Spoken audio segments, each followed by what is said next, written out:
नमस्कार, आप देख रहे हैं न्यूज 18। मैं हूं आपके साथ मेनका चौधरी। दुनिया की आबादी आज 8 अरब हो गई है। जी हां, कुछ लोग इससे चिंतित हैं तो कई लोग इसे सफलता भी मान रहे हैं।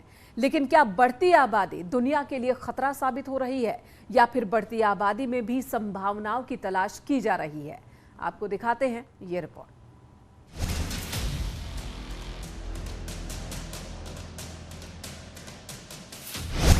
15 नवंबर 2022 वो तारीख जिस दिन धरती पर मानव जाति के 800 करोड़ सदस्य हो गए। ये 800 करोड़ सिर्फ एक आंकड़ा नहीं है, ये 800 करोड़ सपने और आशाएं हैं जिन पर पृथ्वी का भविष्य टिका है। पिछले कुछ दशकों से दुनिया की आबादी बड़ी तेजी से बढ़ रही है। देखा जाए तो आज दुनिया की आबादी 20वीं शताब्दी के मध्य की तुलना में 3 गुना ज्यादा है। और पहले से ही दुनिया जलवायु परिवर्तन, वैश्विक तपन, प्रदूषण और जैव विविधता का समाप्त होना, ऐसी बहुत सारी समस्याओं को हम झेल रहे हैं। और बहुत सारे प्राकृतिक आपदाएं समय समय पर हमारे सामने हैं। तो आबादी बढ़ना या जनसंख्या घनत्व बढ़ना एक प्रकार से कहीं ना कहीं एक बहुत बड़ी चुनौती को हमारे सामने ला रहा है। अब तक टेक्नोलॉजी की वजह से हमने काफ़ी चीज़ों को बैलेंस करने की कोशिश की है। सदी दर सदी बढ़ती गई आबादी। 1950 में वैश्विक आबादी 250 करोड़ थी। 1987 में दोगुनी होकर 500 करोड़ पहुंच गई। 2011 में ये आंकड़ा 700 करोड़ पहुंच गया। 2022 में बढ़कर 800 करोड़ पहुंची दुनिया की आबादी। दुनिया की आबादी आज 8 अरब को पार कर गई। संयुक्त राष्ट्र का अनुमान है कि दुनिया की आबादी 48 साल में दोगुनी हो रही है। 1974 में 4 अरब के आंकड़े को छूने के 48 साल बाद आबादी डबल हुई है। हालांकि अब आबादी कभी दोगुनी नहीं होगी। संयुक्त राष्ट्र जनसंख्या के अनुमान डाटा और एक्सपर्ट का मानना है कि दुनिया की आबादी हमेशा के लिए नहीं बढ़ेगी। कुछ सालों बाद ये चरम पर होगी और उसके बाद आबादी का ग्राफ नीचे की ओर आएगा। आंकड़े को देखा जाए तो वैश्विक आबादी में होती इस वृद्धि में दुनिया के 2 देश भारत और चीन का सबसे बड़ा हाथ है।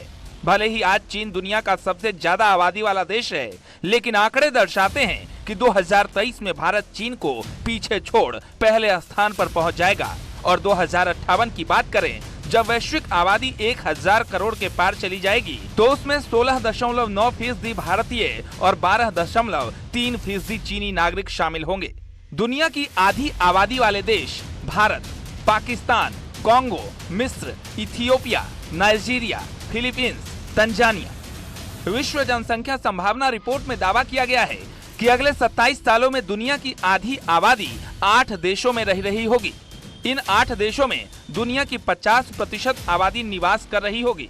इसका मतलब है कि इन 8 देशों में अगले कुछ सालों में जनसंख्या दर सबसे ज्यादा रहने वाला है।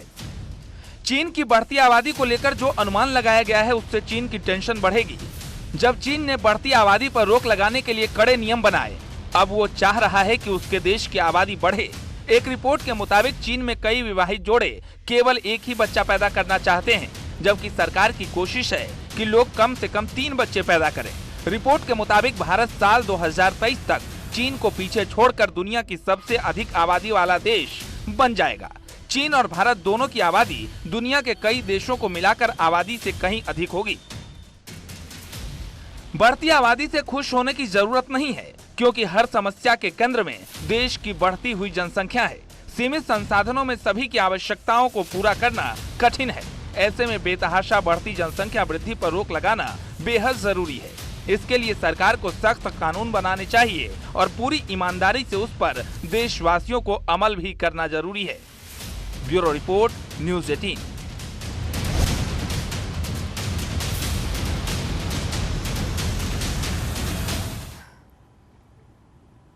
तो 8 अरब हो गई दुनिया की आबादी, जिसमें भारत और चीन का योगदान सबसे ज्यादा। और ऐसे में बहस भी लंबे वक्त से चल रही है कि ज्यादा जनसंख्या धरती पर बोझ है या संसाधनों की तरह भी इसका इस्तेमाल हो सकता है। अब ये भी जान लीजिए कि बढ़ती आबादी पर नियंत्रण कैसे किया जाए, क्योंकि नियंत्रण के तरीकों को लेकर भी बहस होती रही है। चीन ने जो फॉर्मूला अपनाया, बहुत सारे लोग हैं जो कहते हैं कि वो फॉर्मूला फ्लॉप साबित हुआ, क्योंकि आज चीन में बूढ़ों की फौज खड़ी हो गई है। तो चलिए, दुनिया पर कई दुष्प्रभाव पड़ने वाली आबादी, उसको किस तरह से नियंत्रित किया जाए, जनसंख्या पर नियंत्रण कैसे पाया जाए? परिवार नियोजन को प्रोत्साहित किया जाए। पहला पॉइंट ये, परिवारों को आर्थिक प्रोत्साहन मिले, यानी कि जो कम जनसंख्या रखे उनको आर्थिक प्रोत्साहन दिया जाए। साथ ही चालान भी होना चाहिए, जागरूकता अभियान चलाया जाना चाहिए ताकि लोगों को समझ में आ सके कि ज्यादा जनसंख्या और कम जनसंख्या के क्या अंतर है, फायदे क्या है, नुकसान क्या है। भुखमरी, बेरोजगारी जैसी समस्याएं, इसे लोगों के बीच ले जाना होगा कि ज्यादा जनसंख्या की वजह से ये तमाम प्रॉब्लम्स भी बढ़ती हैं। लोगों को शिक्षित करने की दिशा में पहल हो और साथ ही आंगनबाड़ी केंद्रों की महत्वपूर्ण भूमिका हो। 2 बच्चे ही अच्छे अभियान तेजी से इसे चलाया जाए। और भी जो तरीके हैं कि जनसंख्या नियंत्रण के लिए ठोस कानून की भी जरूरत बार बार बताई जाती है। समस्या को धर्म और जाति के चश्मे से न देखा जाए, क्योंकि जब जब पॉपुलेशन कंट्रोल की बात होती है, एक वर्ग उसे धर्म के चश्मे से देखता है, विवाद की शुरुआत हो जाती है और फिर तमाम कोशिशें, तमाम चर्चाएं वहीं पर विराम ले लेती हैं, बंद हो जाती हैं और फिर जो समस्या जहां खड़ी है वहीं की वहीं नजर आती है। आज दुनिया की आबादी 8 अरब पार कर गई। भले ही बढ़ती जनसंख्या चिंता का कारण हो, लेकिन आपको बताते हैं कि आखिरकार दुनिया में 8 अरबवां बच्चा कौन है। जी हां, लोग सर्च कर रहे हैं और जानना चाहते हैं कि किसी देश में 8 अरबवें बच्चे ने जन्म लिया है, किस देश में। अगर आप सोच रहे हैं ये बच्चा भारत, चीन, अमेरिका या ब्रिटेन में हुआ, तो आप गलत सोच रहे हैं, क्योंकि इस बेबी गर्ल का जन्म हुआ है फिलीपींस में। जी हां, फिलीपींस की राजधानी मनीला में जन्म हुआ है। दावा किया जा रहा है कि मनीला में बेबी गर्ल ने आज सुबह जन्म लिया है और वो ही 8 बिलियन बच्ची है।